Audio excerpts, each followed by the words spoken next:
Nxënësit e shkollës industriale Pavarësia në Vlorë edhe këtë fundvit janë angazhuar me përgatitjet e zbukurimeve festive me rastin e Krishtlindjeve dhe Vitit të Ri. Gentian Boçi, drejtuesi i kësaj shkolle, thosë se nxënësit angazhohen jo vetëm në fundvit, por përgjatë gjithë vitit në ndihmës të institucioneve apo duke krijuar për qytetin.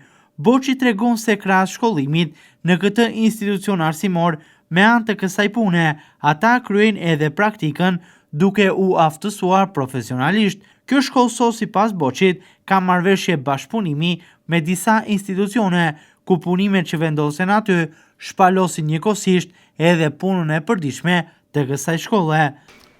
Ne jemi një institucion ku edukativ njërse jemi shkollë dhe dyta jemi një institucion profesional ku nxënësi duhet të ketë aftësi profesionale në mbarim të shkollës, shoqëruar pastaj me certifikatat. Dhe si drejtor shkolle jam i detyruar të, përveç buxhetit të shtetit, që nuk na mungon asnjë vit, të kem sa më shumë materiale apo mundësira që nxënësit të kryejnë praktikën. Nisur nga kjo nevojë dhe nga numri i madh i nxënësve që është në shkollë, ne jemi shtrirë tashmë në qytet dhe ne nuk punojmë vetëm në Vit të Ri, po gjatë gjithë vitit nxënësit tanë kenë nëpër shkolla shtetërore, nëntëvjeçare, të mesme, kopshe, kudo ku ka nevojë për kompetencë për punë profesionale. Kuptohet duke punuar në drejtimet që ne kemi, mekanike, hidraulik, në këto lloj punimesh, e cila nuk çon vetëm në rritjen e aftësive profesionale të nxënësve, po çon edhe në atë edukimin që e thash të parin për punë komunitare. Të punosh për një kopësh, për një çerdhe, për bosh fshatarët e tu, apo për qytetin, është shumë herë më mirë se sa të saldosh 2 hekura dhe në fund të ditës të jedhësh poshtë. Kështu që edhe nisur nga kjo kërkesa apo dëshira e nxënësve ose nga ajo që ne kemi parë gjithë këto vite që nxënësi kur bën një projekt përfundimtar i cili vetë shërbim komunitetit është më i angazhuar gjatë procesit të punës dhe ka një pjesëmarrje shumë të madhe të nxënësve, ne kemi vite të tëra që kemi shtrirë bashkëpunimin ton me Bashkinë e Qytetit, por jo vetëm. Sot ne jemi duke punuar me Bashkinë për të nxjerrë zbukurime të reja për Vitin e Ri, krahas atyre që kemi bërë në vite.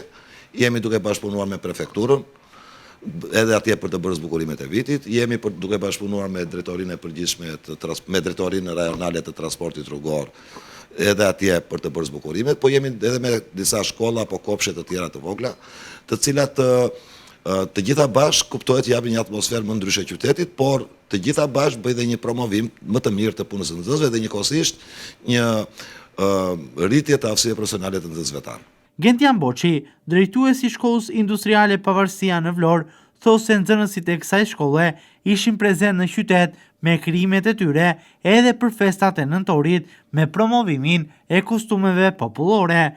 Nuk do të mungojnë sipas tij as krijime kreative për fëmijët. Pjesë e punës së përditshme, Boçi thotë se është edhe përgatitja e zbukurimeve të reja për këtë fundvit. Filluam pak a shumë në festat e nëntorit, kemi nxjerrë si vjet do promovojmë bashkë me Bashkinë, kuptohet, me sektorin e turizmit të bashkisë, ne po promovojmë kostumet popullore shqiptare dhe tashmë i keni parë rreth 3-4 copja në qytet.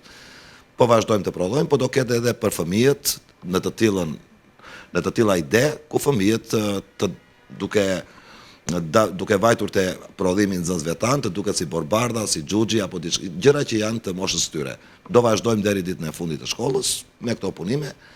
Sot kemi mbaruar 2026, numrat e simbol të ndryshimit të viteve, jemi duke zbukuruar globe, jemi duke punuar me prefekturën, janë gjërat të cilat janë në të përditshmen tonë në këtë periudhë të vitit.